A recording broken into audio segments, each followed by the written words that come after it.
नमस्कार दोस्तों, निरंतर करंट अफेयर्स में आप लोगों का स्वागत है। आज हम लोग अपने करंट अफेयर्स डिस्कशन की शुरुआत करेंगे सगोल कांगजेई से। सगोल कांगजेई क्या होता है, क्यों ये चर्चा में है, ये सब डिस्कस करेंगे यहाँ पे। सबसे पहले ये समझते हैं कि सगोल कांगजेई मणिपुर राज्य का एक स्वदेशी खेल है। आधुनिक पोलो जिस तरह का होता है उसी तरह का ये खेल है सगोल कांगजेई, और ऐसा माना जाता है कि आधुनिक पोलो की उत्पत्ति सगोल कांगजेई से ही हुई थी। आप ये देख रहे हैं, इसमें एक घुड़सवार है और अपने हॉकी स्टिक के जैसी इसमें एक स्टिक होती है, उसके जरिए यहाँ पे ये गेंद है उसको खेला जाता है, इधर उधर किया जाता है। तो यही सगोल कांगजेई है।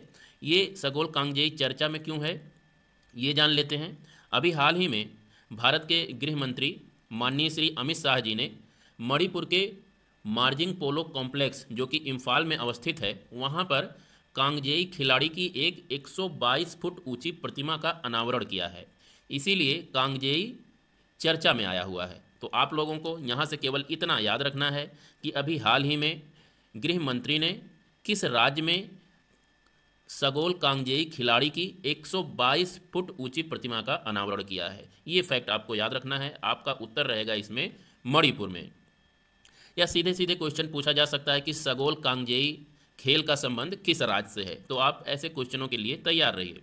ये आप देख सकते हैं, ये वो मूर्ति है जिसका अनावरण गृह मंत्री साहब यहाँ पर जाकर इम्फाल में जाकर इन्होंने अभी हाल ही में किया है।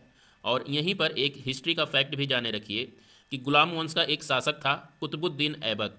कुतुबुद्दीन ऐबक की मृत्यु चौगान खेलते हुए हो गई थी। ये क्वेश्चन बहुत बार पूछा जाता है कि गुलाम वंश के किस शासक की मृत्यु चौगान खेलते हुए हो गई थी। तो चौगान आज के पोलो जैसा ही एक खेल था जो गुलाम वंश के समय में प्रचलित था। बात मणिपुर की हुई है तो इसके बारे में कुछ बेसिक फैक्ट देख लेते हैं। सबसे पहले ये देख लेते हैं कि मणिपुर के चारों तरफ कौन कौन से राज्य बसे हुए हैं।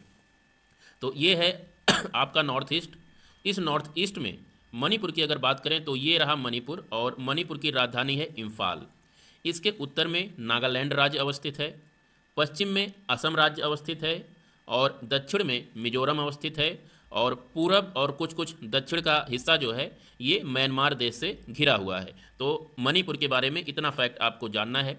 इसके साथ ही साथ एक फैक्ट और जानिए, यहाँ की एक प्रमुख नदी का नाम आप लोग याद रख लीजिए।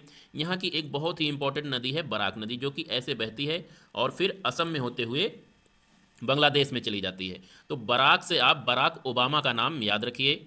बराक ओबामा जो कि यूएसए के प्रेसिडेंट थे, उनके नाम से आप ये एक नदी का नाम याद रखिए जो मणिपुर राज्य में अवस्थित है, बराक नदी। उम्मीद करता हूँ चीज़ें समझ में आ रही होंगी। अब आते हैं अपने मेन टॉपिक पर। इसके साथ ही साथ मणिपुर से केबुल लामजाओ नेशनल पार्क का नाम आप याद रखिए। यहाँ का राष्ट्रीय उद्यान है ये केबुल लामजाओ राष्ट्रीय उद्यान, मणिपुर में अवस्थित है। और इसी उद्यान में संगई हिरण पाया जाता है जो कि मणिपुर का राजकीय पशु भी है, ये आपको ध्यान रखना है।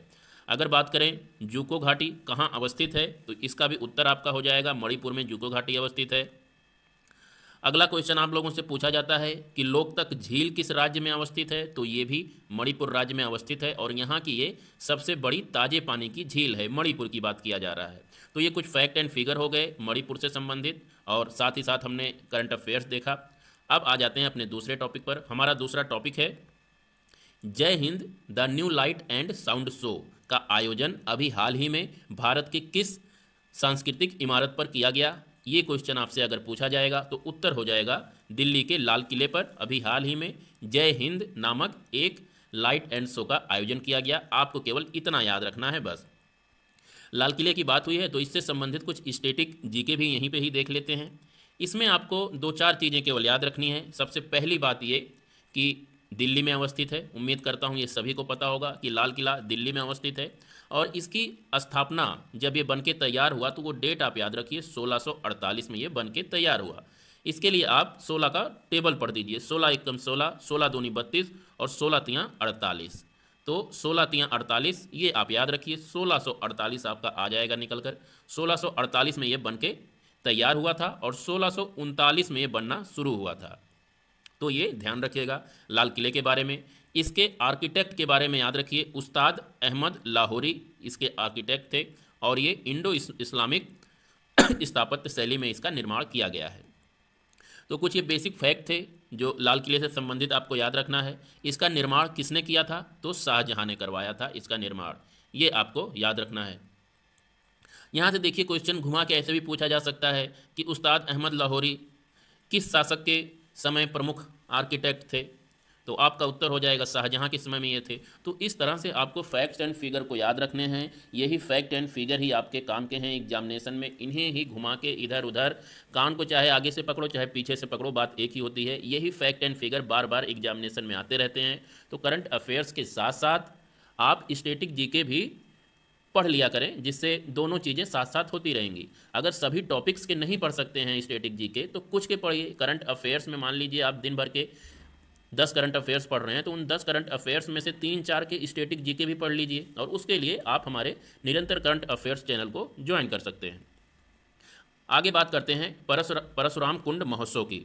तो परशुराम कुंड महोत्सव का आयोजन प्रत्येक वर्ष मकर संक्रांति के अवसर पर अरुणाचल प्रदेश में किया जाता है। आप लोगों से एक क्वेश्चन पूछा जा सकता है कि अभी हाल ही में परशुराम कुंड महोत्सव का आयोजन किस राज्य में किया? तो आपका उत्तर हो जाएगा अरुणाचल प्रदेश। साथ ही साथ ये भी पूछा जा सकता है कि परशुराम कुंड किस राज्य में अवस्थित है? यह आपका स्टैटिक प्रश्न हो जाएगा, तो इसका भी उत्तर हो जाएगा अरुणाचल प्रदेश। ध्यान दीजिएगा, परशुराम कुंड महोत्सव को पूर्वोत्तर के कुंभ के रूप में भी जाना जाता है। बात यहाँ पर हुई है परशुराम कुंड के बारे में, तो देख लेते हैं कि भारत में और प्रमुख इंपॉर्टेंट लेक्स या कुंड कौन कौन से हैं। तो नॉर्थ ईस्ट की अगर बात करें तो नॉर्थ ईस्ट में हम लोग 2 लेक्स के बारे में देख लेते हैं। पहले लेक को आप याद रखिए, लोकतक लेक, जिसका अभी हमने जिक्र किया इसके पिछले वाले टॉपिक में, जो कि मणिपुर में अवस्थित है। रुद्र सागर लेक की अगर बात करें तो ये त्रिपुरा में अवस्थित है, बहुत इंपॉर्टेंट है, ये आप ध्यान रखिएगा। रुद्र सागर लेक त्रिपुरा में अवस्थित है। इसके साथ साथ चिलिका लेक आप याद रखिए, चिलिका उड़ीसा में अवस्थित है। भीतरकनिका मैंग्रोव हैं, ये मैंग्रोव की वन है, तो ये भी आपके उड़ीसा में अवस्थित हैं। कोलेरू लेक की अगर बात करें तो ये आंध्र प्रदेश में अवस्थित है। और इसके साथ ही साथ अब थोड़े देख लेते हैं अपने नॉर्थ इंडिया के कुछ लेक्स को। तो इसमें आप याद रखिए कि जो आपको याद रखने हैं कुछ इंपॉर्टेंट, तो उलर लेक याद रखिए, उलर लेक आपका कश्मीर में है। होकेरा लेक भी आपका कश्मीर में है ये, या होकेरा आर्द्रभूमि, ये भी कश्मीर में अवस्थित है। इसके बाद सांभर लेक की अगर बात करें तो सांभर लेक राजस्थान में अवस्थित है। इसी तरह से कुछ इंपॉर्टेंट ये लेक्स थे जिसे आप ये पॉज करके देख सकते हैं। आते हैं अपने अगले टॉपिक पर। हम यहीं पर देख लेते हैं कुछ अरुणाचल प्रदेश के दर्रों के बारे में। तो यहाँ के 3 दर्रों को आपको याद रखना है, सेला दर्रा, बोमडिला दर्रा और दीफू दर्रा। इसके साथ साथ एक कुमजोंग दर्रा भी है जो कि बहुत ज़्यादा इंपॉर्टेंट नहीं है, आप याद रख सकते हैं। तो इन तीनों दर्रों को याद रखने के लिए आप एक कोड याद रखिए, शब्द दर्रे कहाँ पे अवस्थित हैं? अरुणाचल प्रदेश में अवस्थित हैं। सा से हो जाएगा सेला दर्रा, बा से हो जाएगा बोमडिला दर्रा और दा से हो जाएगा दीफू दर्रा। तो ये 3 दर्रे हैं, सा सेला दर्रा, बा से हो जाएगा बोमडिला दर्रा और दा से हो जाएगा दीफू दर्रा। तो आप ये शब्द से याद रख सकते हैं यहाँ के दर्रे। इसके अलावा आप बीडीएस से भी याद रख सकते हैं। बीडीएस करने आप कहाँ जाओगे? अरुणाचल प्रदेश के दर्रों पर बीडीएस करने जाएंगे। बीडीएस का मतलब बैचलर ऑफ डेंटल सर्जरी या बैचलर ऑफ डेंटल स्टडीज। तो बी से हो जाएगा बोमडिला दर्रा, डी से हो जाएगा दीफू दर्रा और एस से हो जाएगा सेला दर्रा। तो आप ये 2 कोड याद रख सकते हैं अरुणाचल प्रदेश के 3 दर्रों को याद रखने के लिए। इसके बाद अब बात कर लेते हैं हम लोग विश्व हिंदी दिवस 2022 से संबंधित कुछ इन्फॉर्मेशन की। तो प्रत्येक वर्ष 10 जनवरी को विश्व हिंदी दिवस मनाया जाता है। हिंदी को जनमत की भाषा बनाना, बगैर उनकी मातृभाषा की अहमियत को भूले, ये इस बार की विश्व हिंदी दिवस का थीम है। जब भी दिवस से संबंधित कोई क्वेश्चन आए, आपको 2 क्वेश्चन याद रखना है, एक कब मनाया जाता है और दूसरा थीम। बस इतना आपको याद रखना है, इससे हमारा क्वेश्चन हो जाएगा। अच्छा, अगर विश्व हिंदी दिवस की बात करें कि इसे मनाया क्यों जाता है, तो इसी दिन 10 जनवरी 1975 को नागपुर में पहला विश्व हिंदी सम्मेलन हुआ था और इसी की स्मृति में प्रत्येक वर्ष 10 जनवरी को विश्व हिंदी दिवस मनाया जाता है, जिसकी शुरुआत 2006 में की गई थी। तो आपको ये कुछ फैक्ट एंड फिगर याद रखने हैं विश्व हिंदी दिवस से संबंधित। ये क्यों मनाया जाता है? क्योंकि इसी दिन पहला विश्व हिंदी सम्मेलन आयोजित किया गया था नागपुर में। ये क्वेश्चन यूपीपीसीएस में पूछा गया है कि पहला विश्व हिंदी सम्मेलन कहाँ आयोजित किया गया था, तो आपका उत्तर रहेगा नागपुर। ये आप याद रखिएगा, यहीं पर कन्फ्यूजन ना हो इसीलिए हम यहीं पर ही राष्ट्रीय हिंदी दिवस को भी डिस्कस कर लेते हैं। राष्ट्रीय हिंदी दिवस और अंतर्राष्ट्रीय हिंदी दिवस ये 2 अलग अलग हैं। तो राष्ट्रीय हिंदी दिवस 14 सितंबर को मनाया जाता है प्रत्येक वर्ष, क्योंकि 14 सितंबर 1949 को ही हिंदी को भारत के संविधान सभा ने भारत की आधिकारिक भाषा का दर्जा दिया था। ये फैक्ट आपको याद रखना है।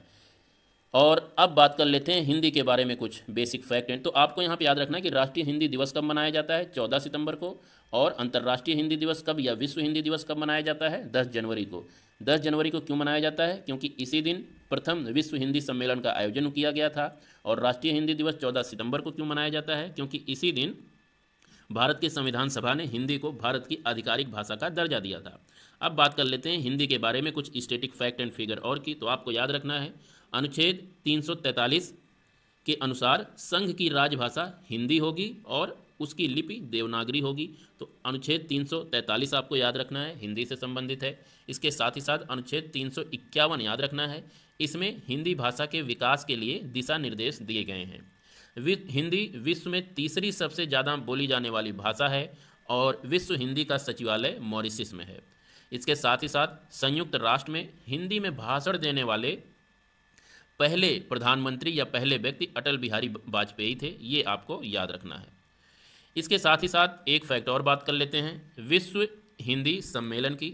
ये 12वां विश्व हिंदी सम्मेलन का आयोजन कहाँ किया जाएगा। अगर आपसे ये क्वेश्चन पूछे तो आपका उत्तर हो जाएगा फिजी देश में 12वां विश्व हिंदी सम्मेलन का आयोजन 15 से 17 फरवरी 2023 के मध्य किया जाएगा। तो ये रहे आज के कुछ इंपॉर्टेंट करंट अफेयर्स और उससे रिलेटेड जीके और स्टैटिक इन्फॉर्मेशन। कल फिर मिलते हैं, तब तक के लिए नमस्कार।